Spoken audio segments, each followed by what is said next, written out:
আমি আজকে আপনাদেরকে একটি কুশন কভার কিংবা টেবিল ম্যাট বানানো দেখাচ্ছি। এটা আপনারা কুশন কভারও করতে পারেন কিংবা টেবিল ম্যাটও করতে পারেন। আমি উপরের অংশটা আপনাদেরকে দেখাচ্ছি। দেখুন, আমি ছোট করে টুকরা করে 4 পাট কাপড় নিয়ে সুন্দরভাবে এটা মিলিয়ে দিচ্ছি। কত সহজে আপনারা সুন্দর একটি কুশন কভার কিংবা টেবিলের ম্যাট পেয়ে যাচ্ছেন।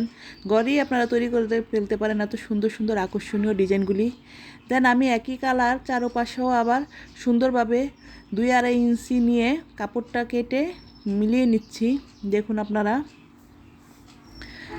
আপনাদের কুশনের বা টেবিল ম্যাটের অবশ্যই সাইজ মতো, টেবিল ম্যাটের সাইজ লাগবে না, কিন্তু কুশন কাভারের যদি সাইজ থাকে অবশ্যই সাইজটা নিয়ে সেভাবেই করে আপনারা কাটিংটা করবেন। আমি আপনাদেরকে কেটে দেখাচ্ছি। আমি 14x14 করে নিচ্ছি, যার কারণে আমার এটা 14x14 হবে। সেলাই কাজটা কিন্তু আমরা যদি বাসায় থেকে শিখে নিই তাহলে কিন্তু আমাদের অনেক সহজ হয়। কত সহজ সহজ ডিজাইনগুলি আমরা কিন্তু সুন্দরভাবে করে নিতে পারি। খুব সহজেই খুব সুন্দর ডিজাইনগুলি আপনারা করে নিতে পারবেন বাসায়। দেখুন, আমাদের কত সহজ একটি কুশন কভার কিংবা টেবিল ম্যাট হয়ে গেছে। বাজারে কিনতে গেলে কিন্তু এগুলি অনেক টাকা দাম। আপনারা অবশ্যই বাসায় ট্রাই করে দেখবেন। আমার ভিডিওগুলি যদি আপনাদের ভালো লাগে অবশ্যই সাথে থাকবেন, লাইক কমেন্ট শেয়ার করে দিবেন। আবার নতুন নতুন ভিডিও পেতে অবশ্যই আমার পেজটিতে চোখ রাখুন। দেখুন আপনারা কতটা সুন্দর একটি টেবিল ম্যাট কিংবা কুশন কভার, চোখে লেগে থাকার মতো একটি ডিজাইন। আপনাদের অবশ্যই ভালো লাগবে।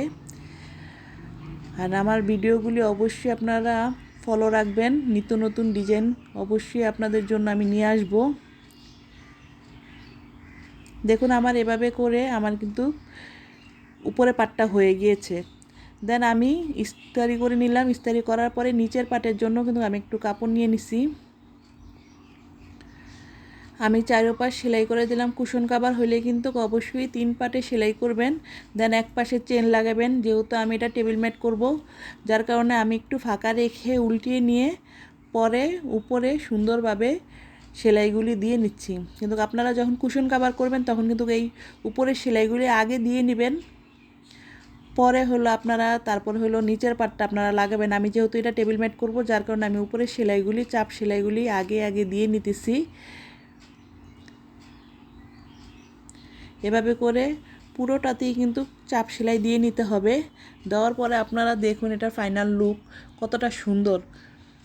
আবারও বলতেছি, টেবিল ম্যাট হলে অবশ্যই আপনারা এই চাপ সেলাইগুলি দিয়ে নেবেন, তাহলে এটা আরও মজবুত হবে। আর কুশন কভার হইলে অবশ্যই আগে এই চাপ সেলাইগুলি দিয়ে তারপরে নিচের পাটটা আপনারা জয়েন করবেন। সবাই ভালো থাকবেন, সুস্থ থাকবেন। নতুন নতুন ভিডিও পেতে অবশ্যই আমার সাথে যুক্ত থাকবেন। আল্লাহ হাফেজ। আসসালামু আলাইকুম।